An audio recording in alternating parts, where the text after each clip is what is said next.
Folks, welcome back to the channel. Doug with Stacking Investments here.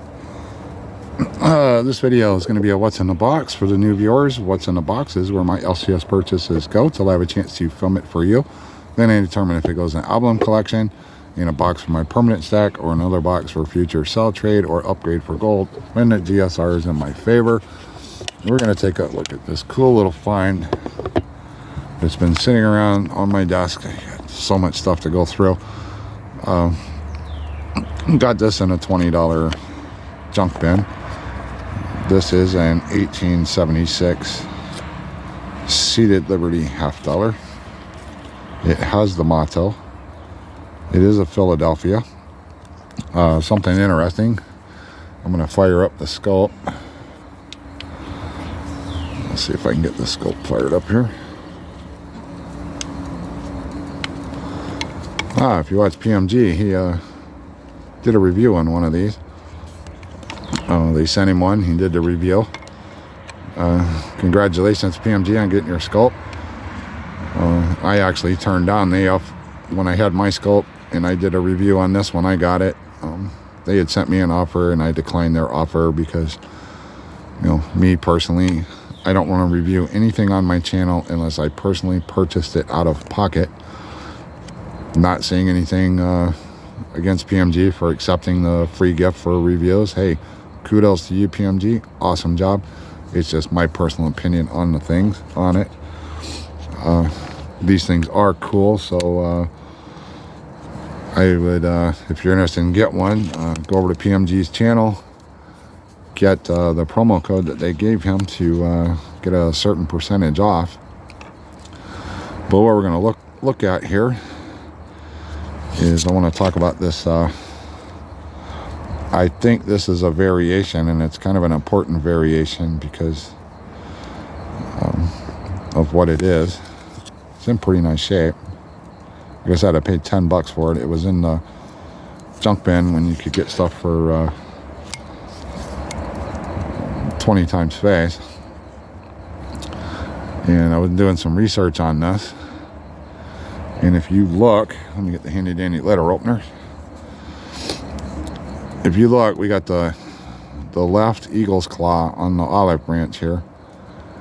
And this berry right here has a split. And going by my research, that split means that this reverse on this coin is a type 1 reverse. And the way you tell type 1 from type 2 is go into there's the shield, there's his left leg, his left claw. The berry right here has a split. That's a type 2. If there's no split, with the split, it's type 1.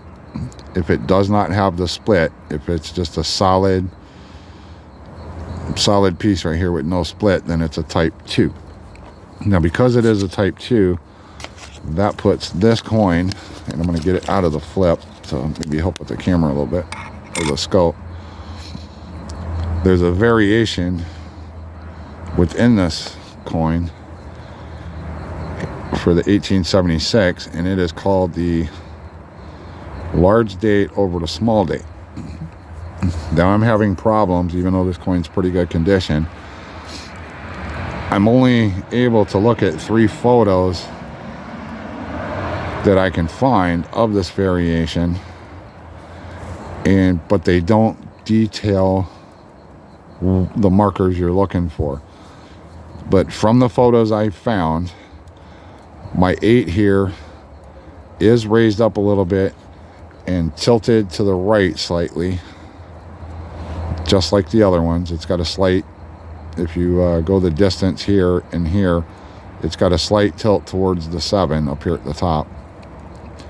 I do have some of the marks on the inside of the upper loop of the 8. I do have some raised areas between the 8 and the 7 in this area here. I do have the 7 is close to the 6 here. And then inside here, there's a definite markings on the inside here, raised areas. And there's some stuff going on up here. But as far as definite these are the key markers. The only key marker I can identify, like I said, is the reverse. I do have the type 1 pairing right here. The large date over small date was only matched with the type, the obverse die with the large date over the small date was only paired with that type 1 reverse. So I'm on the right track. This is one I'm thinking about. This is approximately $100 coin in its condition.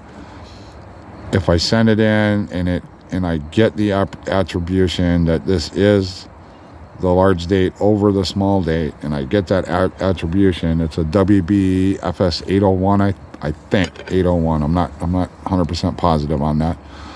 But if I get that attribution, then this goes from a $100 coin to a $600 to $700 coin. So I'm thinking that this is one I'll be willing to risk the grading fees and the attribution fee, seeing as my cost was only $10. So if I have to put $50 into this coin, you know, if I got $60 in it, it's still in its condition a $100 coin. And but if I get that attribution, I stand to wind up with a $600-700 coin. So I'll give you a little close-up look all the way around. I'm not sure if they're going to call this details clean. It looks like it's been handled quite a bit, and but I don't see like where it would have been. There's not like the telltale signs that it's been cleaned and polished. Look at the shield. The E's kind of gone in Liberty, but still, that's pretty sharp details for what it is. I just can't find any information. I looked at I did another video where I positively identified a 1863 small broken S, and I used Bill Baguette's he has a series of PDF files for all the different mints: the San Francisco mint, the New Orleans mint, Carson City mint, the Philly. He's got 2 different books on the Philly mint, but his books stop at 1873, and he doesn't have a reference book for to cover anything past the 1873 on the Philadelphia. So unfortunately, I can't use any reference. I can't find any references from him, because he really, if you look at his PDF files for the research they did on these coins, I mean, it's just the work that in detail that went into the PDF file. I mean, it's just loaded with information. But I can't find. I look on PCS's site, I look on NGC, I looked on a couple other sites, and I can't find what they would designate as the key markers. But I can only go by 3 photos, and like I said, my 8 is raised up just a little bit, and it's got the tilt to the right. It's got some of the markings right in here. It's got some right here. It's got a few over here, and it has some inside the upper portion of the 6 and inside the closed loop of this 6. So all I can do is send it in.